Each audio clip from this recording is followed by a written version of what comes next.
Bonjour à toutes et à tous et bienvenue sur Zone Mania TV, c'est Thomas et on se retrouve pour le 31e numéro de le Fast Catch. Et sans plus attendre, je vous propose de regarder les 4 informations à retenir de cette semaine du 8 au 14 juin 2026. C'est parti! CM Punk a fait l'objet de rumeurs sur un éventuel départ de la WWE. Des rumeurs de départ de CM Punk ont circulé cette semaine sur les réseaux sociaux.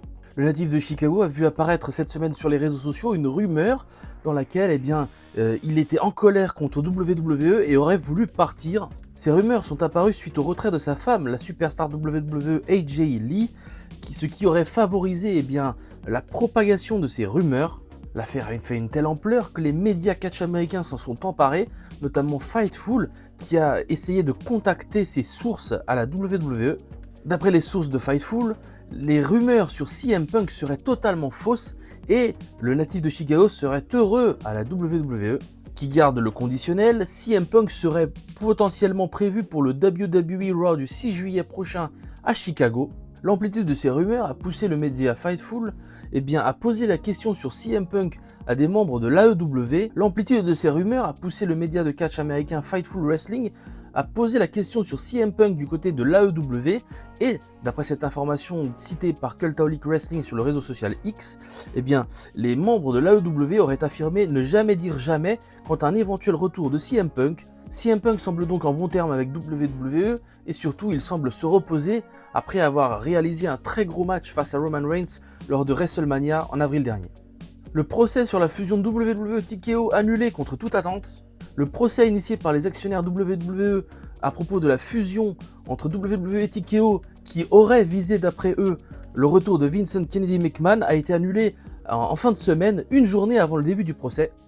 Le procès allait s'ouvrir ce lundi 8 juin 2026 et le dimanche 7 juin 2026, coup de théâtre, le procès est annulé. L'information vient du journaliste Brandon Thurston de WrestleNomics qui a publié sur le réseau social X un message dans lequel il affirme qu'un accord aurait été trouvé entre les deux parties pour l'annulation du procès.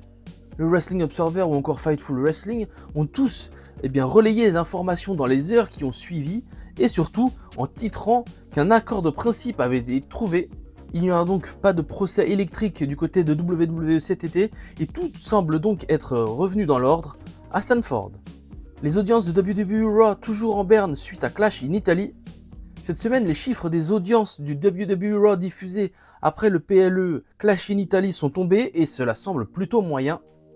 Le Wrestling Observer titrait cette semaine sur le réseau social X que l'audience enregistrée était la plus faible enregistrée depuis l'arrivée de WWE Raw sur Netflix aux États-Unis et que cela suivrait une tendance qui continue depuis le dernier PLE WrestleMania en avril dernier. D'après le Wrestling Observer, l'épisode du WWE Raw en Italie aurait eu 2 millions de vues globales et 500 000 de moins que l'épisode du 25 mai qui aurait eu 2,5 millions de vues. Le nombre de spectateurs de WWE Raw serait donc en berne, mais les chiffres ne semblent pas inclure les spectateurs internationaux. Une chose est sûre, la qualité récente des shows WWE semble donc affecter les audiences de Raw aux États-Unis. Ricky Sosa a effectué son retour à Impact Wrestling. Le catcheur belge était de retour cette semaine du côté de la TNA lors du dernier Impact Wrestling.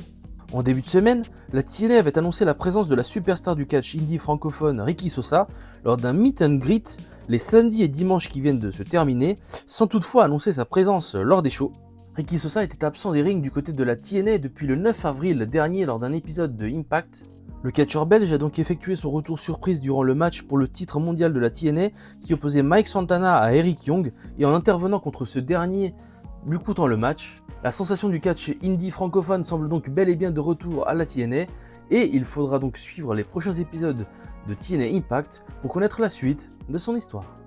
Et il n'y aura pas de Le Fast Catch la semaine prochaine et oui, je vais prendre une petite pause bien méritée et je reviendrai normalement début août si tout se passe bien pour la suite de Le Fast Catch avec de nouvelles améliorations. Vous verrez, je pense, dans les prochaines semaines, des améliorations sur la chaîne, notamment pour cette série de vidéos que je fais avec grand plaisir. Et je tiens notamment à vous remercier, vous qui me regardez. Merci beaucoup de passer sur cette chaîne. Merci à certains d'entre vous qui ont liké mes vidéos. Du fond du cœur, merci énormément. Et moi, je vous retrouve donc début août pour un nouvel épisode de Le Fast Catch. D'ici là, portez-vous bien. passez de bonnes vacances, reposez-vous bien, et surtout n'oubliez pas de boire de l'eau parce qu'il fait chaud et que les fortes chaleurs arrivent. Et eh bien à très bientôt sur Zone Mania TV. C'est Thomas, à vous les studios, au revoir.